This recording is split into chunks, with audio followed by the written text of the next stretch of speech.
Hello guys, welcome to 5th generation hobby shop and welcome to another video testing and unboxing. Shoutout po natin si Sir Harley of Misamis Oriental. Sir, welcome to 5th generation hobby shop. So ito pong ating i-unbox, iti-test natin ngayon is the Pietro Beretta Model 92FS caliber 177 or 4.5mm lead pellets po ang bala. 8 rounder, comes with 2 rotary mug. So halos same lang sila doon sa ating Walther CP88. Yan, bali ang bala niya ay lead pellets.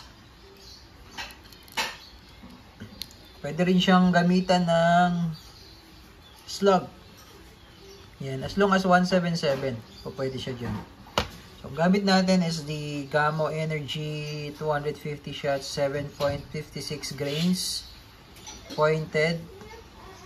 And we can also use slug H&N.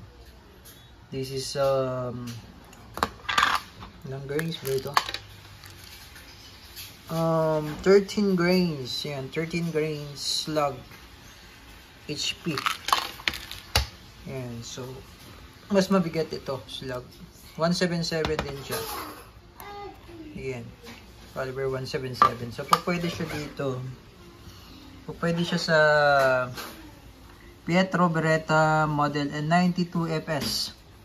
Yung mga Walther CP88, pwede rin. Pwede rin yun. Pero ito mas magandang ano to, mas magandang bala. Recommended kasi pang pistol talaga siya. Yan, 7.56 grains. Pointed. Caliber 177. Yan. So, ito siya. May kasama na siyang case. As you can see. Meron siyang markings. Umarex Germany. Yan. Ito yung model niya. Umarex Beretta Model 92FX. Black. So, 4.5mm. 0.177. Pistol. CO2 powered. 7.5 joules, 8 rounder. Yan. Same system doon sa ating Walther CP88. This one is also full metal pero mas mabigat siya sa CP88. Mas pataba yung grip niya. Yan. Mas mabigat siya sa Walther CP88. Yung sight niya naka-fix sa rear. Sa front naman naka-fix din. Meron siya ditong markings. Sa kabila naman, ito po yung markings. Ayan, Beretta trademarks licensed by Beretta Italy. Umarex made in Germany. Ayan, hammer type siya. Then, meron din siyang safety. Ayan. So, bali ano po ito? Single and double action po. Ayan, may markings din siya dito ng Beretta. Full metal. Siguro nasa 1.3 ito. Kilogram. Ayan. So, mayroon siyang kasama ditong owner's manual. Ayan. Tsaka maintenance manual. Okay, CO2 powered din. CO2 powered, yun. Ulitin ko po. This is CO2 powered caliber 177. Lead pellets po yan. Ang bala niya. So, ito yung magazine niya. Rotary mag na alloy metal. 8 rounder po yan. May kasama na siyang dalawang ganito. Tapos po pwede mo rin siyang balahan ng Cal 177 slug. Yan. So, may free na siyang ganito. At saka CO2. Yan. Okay, so load tayo ng lead muna, lead pellets. Then dun sa CO2 naman. Okay, so ito po yung alloy magazine. Rotary mag po ang tawag dito. Bali ito po yung pinaka front, no, pinaka harapan niya. So ito yung lead pellets. Pasok nyo lang siya pa ganyan. So, make sure lang po na wala pong naka-usli na pellet po dyan. Kasi umiikot po ito. So, pag may naka-usli, kakalang. So, hindi nyo po mapapaikot.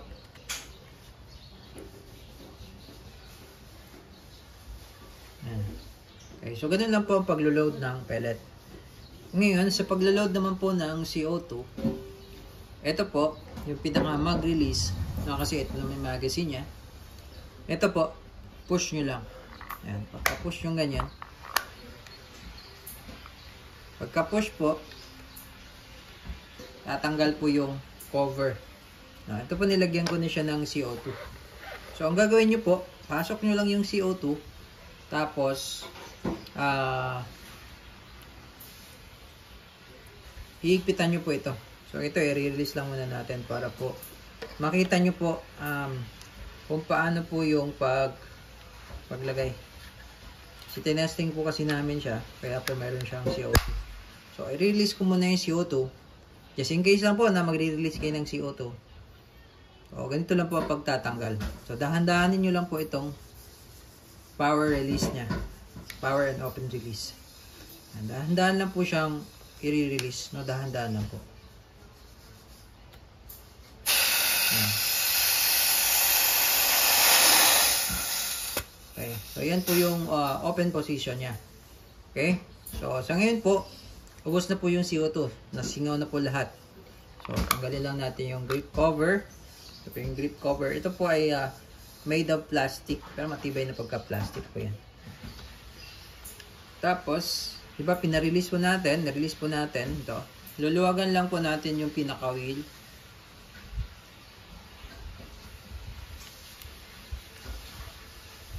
Then, pwede nyo na pong alisin yung CO2.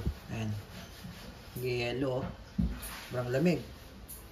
Okay, ngayon po maglalagay tayo ng bago. Kaya po tinanggal ko lang para po ma-demonstrate ko po sa inyo paano yung paglo-load. So ito po ay makikita nyo po. Metal yan. Ball metal yan. Ayan. Ball metal yan. Kaya maganda siya.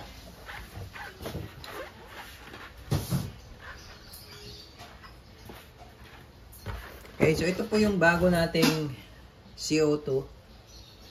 Okay, so every time po na maglo-load po kayo ng CO2, ito pong valve na ito, yan sa ilalim po, patakan nyo po yan ng oil. Patakan nyo po ng oil.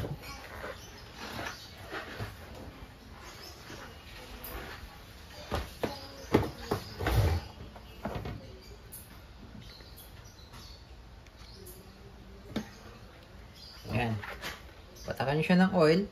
Tapos ito, yung CO2 na bago, yan, yung gamit na at wala nang laman. Ayan, may butas na yan. Ayan, oh.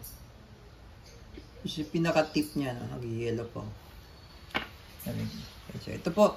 Lalagay natin yung bagong CO2. Tapos, ngayon po, teka. So, ito po, di ba, naka-open position siya. Kanina, naka-open position. Yan naman po, nakakangala yung bigat eh. Mabigat eh. Yan naman po, yung power position. So, bago po kayo mag-load ng CO2, lagay nyo lang po sa open position yan.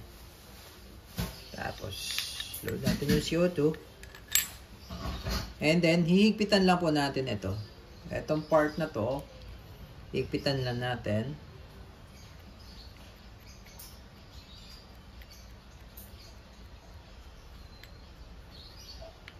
Yan, mahigpit na po. Pag hindi nyo na po maiikot ito, ang ikot po niyan ay counterclockwise. Yes, counterclockwise. Pag hindi nyo na po maikot yan, kasi pag ganyan po, no, counterclockwise po yan. Okay, so pag hindi nyo na po maikot, ibig sabihin, mahigpit na po yan. Okay? So yung grip natin, pwede nyo ilagay dyan. Tapos pwede siyang naka-ready lang. Naka-ready lang yan. Halimbawa, loaded tayo, may bala tayo dito. So, sa paglo-load naman pala ng bala, ganito lang, ito lang yung release ng slide. Nag-i-split po kasi itong dalawa na to. Ayan. Down nyo lang po ito. Ayan. Ngayon po, lalagyan natin ng bala. Punuin lang natin to.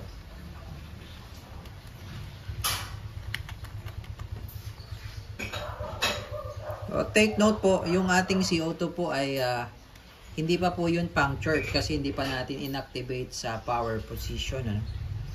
So, kung gusto niyo lang po na naka-ready lang yung air gun nyo, naka-ready lang siya, huwag nyo lang siyang ilagay sa power position. Naka-open position lang yan. Yan. So, ganito po. So, ilo-load lang natin tong rotary mag. Yan. Pag ganito po, pasok ka na. Slow. Yan. So, ngayon po, naka-open position lang tayo. So, ibig sabihin po, yung pinaka-CO2 niya, ayan po. So, yung pinaka-CO2 niya, hindi pa punctured katulad nito. Ito, punctured na. So, pakita ko lang sa inyo, no? Kasi hindi pa siya naka-power position. Pakita lang sa inyo na hindi pa siya punctured. So, ibabalik natin. Luluwagan lang ko. Para po matanggal yung CO2. Ayan. So, wala pa po siyang butas. Naka-ready lang siya. So, kahit na i-stack mo lang siya dyan ng matagal, kahit i-stack mo siya dyan ng matagal, hindi po yun mauubos dahil hindi po siya punctured. No?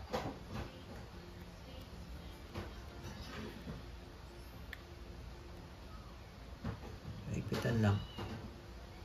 Ayan, higpit na siya. Lagay lang natin tong grip cover. Ayan, lalapat lang natin yan dyan eh. Ayan. Okay, so loaded tayo. Meron tayo ditong magazine na may laman na. Tapos naka open position. Okay, so ngayon na kung gagamitin nyo na, pwede nyo siyang ilagay sa power position. Push nyo lang to. Split lang yan. Yan. Pagka push nyan, punctured na po yun and loaded and ready to shoot na tayo. Yan. So, ganun lang siya. Kadaling i-power up. Power up lang yun. Push mo lang yun. Power up na yun. Then, pagkalas, dahan-dahan, open position naman yun. Okay. So, yun po. Ito po ay Pietro Beretta Model 92FS. Caliber 177. Pwede siyang single and double action. So, pwede mo siyang kasa. Yan. Pagkakasang ganyan, pwede mong i-decock. Yan. So, hindi siya puputok. Okay, so testing po natin. Testing, single action.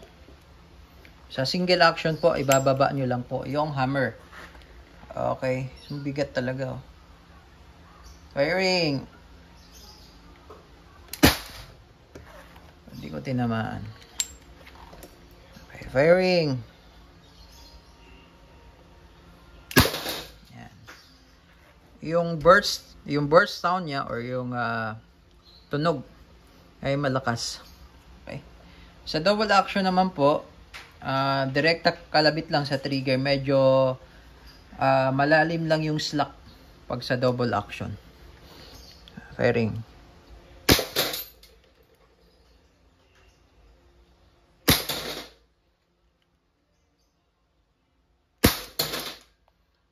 Single action. Okay, so napakaganda niya, napakabigat pa. Okay, so again, Beretta Model 92FS, all black airgun pistol, licensed by Beretta, Umarex brand.